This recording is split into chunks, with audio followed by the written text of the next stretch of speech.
এ লড়াই চলছে, এ লড়াই চলবে।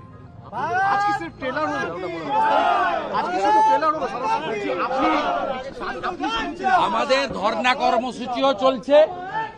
মাননীয় রাজ্য সভাপতি আগামীকাল এই পুলিশি বর্বরোচিত আচরণ এবং আমাদের স্বাস্থ্য ভবনে ঢুকতে বাধা দেওয়ার প্রতিবাদে রাজ্যের সমস্ত থানাতে বিজেপির পক্ষ থেকে থানায় বিক্ষোভ এবং ঘেরাও শান্তিপূর্ণভাবে করার জন্য নির্দেশ দিয়েছেন। সেটাও হবে এবং ধর্নার শেষ দিনে আগামী দিনের কর্মসূচি রাজ্য সভাপতি অথবা তার মনোনীত কোন নেতৃত্ব ঘোষণা করবে। ভয় পেয়েছে মমতা, জেগে গেছে জনতা। ভয় পেয়েছে মমতা, ভয় পেয়েছে মমতা।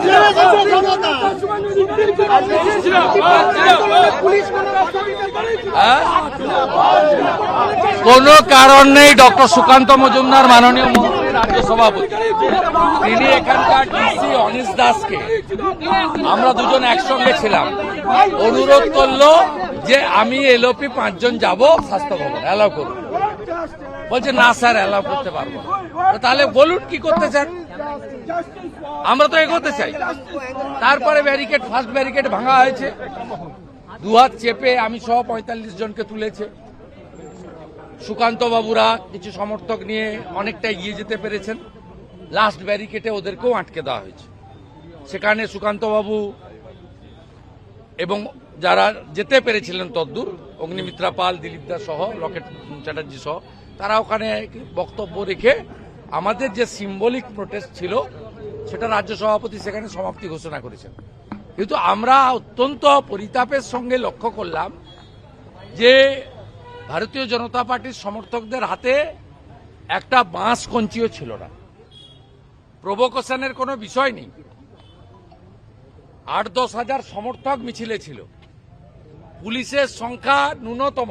আমরা চাইলে অনেক কিছু করতে পারতাম, আমরা করতে দিইনি বা আমাদের কালচারে এটা আসে না।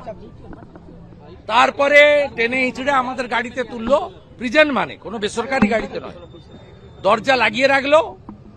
আমি, শ্রমিক ভট্টাচার্য, জগন্নাথ চ্যাটার্জি সহ আমরা 45 জন সেখানে আটকে ছিলাম। ড্রাইভারকে, পুলিশের ড্রাইভার, তাকে ভাগিয়ে দেওয়া হলো। 30 মিনিট ধরে এই ভাদ্র মাসের পচা গরমে, আমাদের অভ্যাস আছে, এখানে তো আমাদের নিচেই সবাইকে বসিয়ে রেখেছিল, তাতে আমাদের কোনো আপত্তি নেই। অ্যারেস্ট হয়েছে, নিচে বসাবে না উপরে বসাবে ও তো ওদের ব্যাপার। কিন্তু ড্রাইভারকে হাওয়া করে দিয়ে 30 মিনিট ধরে আমাদেরকে কার্যত সিদ্ধ করা হলো। মানসিক টর্চার এবং প্ল্যানিংটা এটাই ছিল যে 2000-এর বেশি সমর্থক গাড়ি ঘিরে দাঁড়িয়েছিল, তারা গাড়িটা ভাঙবে, গাড়িটাতে আগুন লাগাবে।